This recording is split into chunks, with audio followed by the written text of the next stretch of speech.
Existem pessoas que precisam romper com namoros que são terríveis, desastrosos. Aquela pessoa só faz mal a você, você sabe disso, mas você tem um vínculo com ela, você tem necessidade afetiva, você não consegue romper aquele namoro. Então, você, de repente, você se encoraja, você fica com tudo claro diante de você, essa pessoa não me faz bem, eu não posso me casar com essa pessoa, porque se no tempo do namoro já está assim, imagina na época do meu casamento, depois no meu tempo de casado, vai virar um inferno pior ainda do que já é. Aí você se encoraja, motivado por pessoas que estão ao seu lado, a romper. Aí é terrível no dia que você rompe. O sofrimento é cruel dentro de você. Parece que você nunca mais vai se recuperar, que você só pensa naquela pessoa. Por quê? Porque apesar dela te fazer tão mal, você tem um vínculo doentio com ela, de dependência afetiva. Você sabe que ela te faz mal, mas você não sabe viver sem ela. Aí você começa a dar passos. A primeira semana é horrível. Você sofre, você chora, você não pode ouvir a música, você não pode sentir o cheiro, você não pode ver aquele pedacinho de não sei o que ele esqueceu lá na sua casa, que tudo aquilo é terrível. Mas de repente você começa a dar passos de libertação. É como se você estivesse andando na direção de uma terra que só vai te fazer bem. E um mês depois aquele sofrimento ficou melhor, 2 meses depois aquele sofrimento melhor, e de repente você não está nem mais lembrando. Claro que ainda existe ali um vínculo silencioso sendo desarmado, porque a dependência afetiva, ela não morre da noite para o dia. A gente precisa, é como se você fosse sufocando uma célula cancerosa com o processo da quimioterapia, sabe?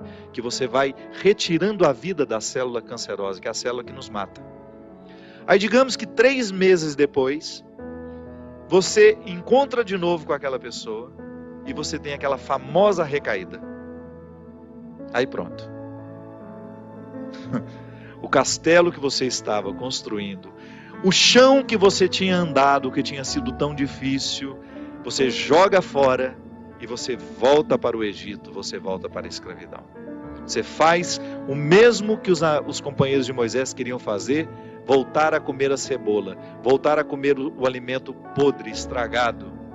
Aí você reata aquele relacionamento, porque ele é doentio e você não cuidou da devida distância que você deveria manter.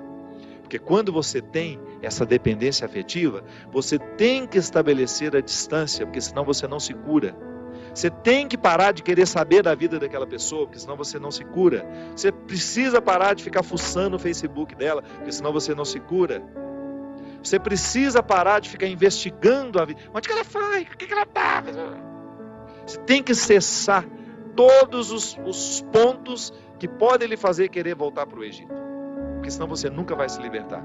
Aí 3 meses depois você está bela e formosa já, matando a célula cancerígena, você vai dar mais uns beijos na boca, volta àquela dependência horrorosa e o inferno retorna na sua vida. Na sua primeira semana é até bom que está tudo voltando. Daqui a pouco, minha filha, você está num inferno pior do que você estava 3 meses atrás. É assim. Quando a gente não sabe viver o desconforto que nos edifica, a gente se boicota o tempo todo. É como parar de beber, é como parar de fumar. Você fica sem fumar 1 ano e você comemora porque você parou de jogar aquela toxina cancerígena no seu organismo. E de repente você vai lá e acende um cigarro de bobeira e aquele vício volta como se fosse um monstro capaz de te comer inteiro. Pronto. Todo aquele sacrifício que você fez dos primeiros dias sem fumar vão para o saco. Por quê? Todo aquele sacrifício vai para o saco. Por quê? Porque você não foi capaz de viver o desconforto de renunciar. Minha gente, é impressionante como essa mão de Deus nos auxilia assim, nos fazendo conscientes do que nós precisamos romper na nossa vida. São situações que a gente precisa estabelecer limites para elas, porque senão a gente não vai ser curado nunca. A gente vai ficar eternamente doente na fila dos necessitados, chorando e mendigando um pãozinho de bondade do outro, um pãozinho de afeto do outro.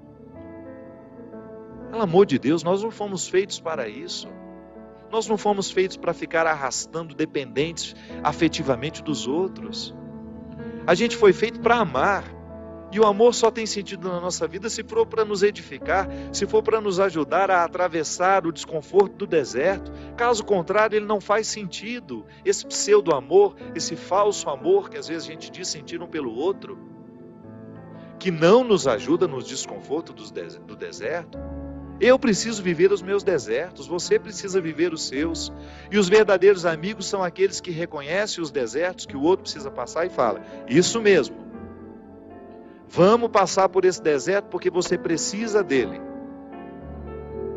Agora, a Poliana, ela quer aquela vida feliz, ordenada. Lembra daquela personagem? A Poliana, onde tudo era o jogo do contente, né? Para com isso. Assassine esse instinto infantil que existe dentro de você, que lhe faz ter medo dos desconfortos da vida. O desconforto da vida, quando bem vivido, ele só nos torna melhores. Tira essa máscara de coitadinha que você gruda na sua cara para os outros terem eternamente pena de você. Você só perde tempo na vida assim. Que bobagem! Deus nos segura na nossa mão é para a gente ter condições de atravessar esse deserto. Não é para ficar recaindo eternamente e voltar a comer as cebolas do Egito, porque a gente teve dó de nós, porque a gente teve dó do outro, não. A caminhada é para frente que se vai. E chega um momento quando Moisés chega diante de Deus e fala: agora você resolve essa situação, porque eu não sei mais o que fazer. Já construíram um bezerro de ouro no meio do caminho, já arrumaram confusão, já estão adorando até outras situações, então nem lembrando que o Senhor existe. Eles só não voltam porque está longe demais. Mas retornam de outra maneira, não retornam na geografia. Sabe? Eles não voltam geograficamente porque estava longe já do Egito. Eles morreriam no meio do caminho. Mas não voltavam geograficamente, mas voltavam afetivamente. Porque às vezes a gente já ultrapassou o território da nossa escravidão físico. Eu já saí da cadeia, mas a cadeia não saiu de mim. É assim que funciona. Eu já dei os passos na direção da minha liberdade, mas eu não fiz a conquista da minha liberdade. Eu não decretei a conquista da minha liberdade. Então eu fico afetivamente preso ao meu passado, lamentando as cebolas do Egito, lamentando o namoro que terminou, a situação que foi terminada, a amizade que foi traída. Então, quando Moisés está diante do Mar Vermelho, e ele fica apavorado, porque agora eles não tinham mais para onde ir, ou atravessavam o mar, ou voltavam para o Egito, e o exército do faraó já estava chegando para capturá-los. O que ele faz? Ele tem uma reunião particular com o Senhor, né? Uma audiência particular de urgência. Liga lá para o secretário de Deus e fala: pelo amor de Deus, você pede para ele me atender hoje, que eu não posso mais ficar sem essa resposta. O exército do faraó está chegando. E aí ele acha que Deus iria dar uma resposta fácil para ele, né? Ia dar uma solução rápida. Não. O que Deus fala? Lembra, Gino? Lembra? Corre, né? Entra nessa água. Olha que frase forte. Diga ao povo que caminhe. Eu não vou fazer por vocês o que só vocês podem fazer. Eu vou dar todas as graças para que o milagre aconteça. Eu vou fortalecer a coragem de vocês, mas se não colocar o pé na água, se não desafiar este mar, ele não se abre. E foi o que o povo fez. Moisés à frente, certamente, cheio de medo também, né? Ai, meu Pai de misericórdia, o que vai acontecer agora? Quando ele começou a entrar, a colocar os pés na água, Deus faz a sua parte. Minha gente, a nós nem importa se isso aconteceu dessa maneira mesmo. A nós interessa é o fato de que Deus faz diariamente isso na nossa vida. Sempre que eu me encorajo a vencer os mares que me desafiam, eu estou exercendo o cuidado de Deus na minha vida. Sempre que eu me encorajo a colocar o pé no mar que me ameaça, eu estou cumprindo a parte da promessa de que Ele estará sempre ao meu lado. Você faz a mesma coisa. Sempre que você desafia os seus mares, sempre que você enfrenta os seus desconfortos, Quando você não tem medo do desconforto que lhe chega, quando você olha para ele de frente, você fala: e agora? O que é que nós vamos fazer a partir desse momento? O que você me traz de bom? O que você está me desafiando? Eu vou aqui recrutar as minhas melhores partes, porque só isso me interessa. Se o desconforto me chega, eu preciso atravessar esse deserto para saber, para poder alcançar essa parte da terra prometida que me espera. É assim que funciona.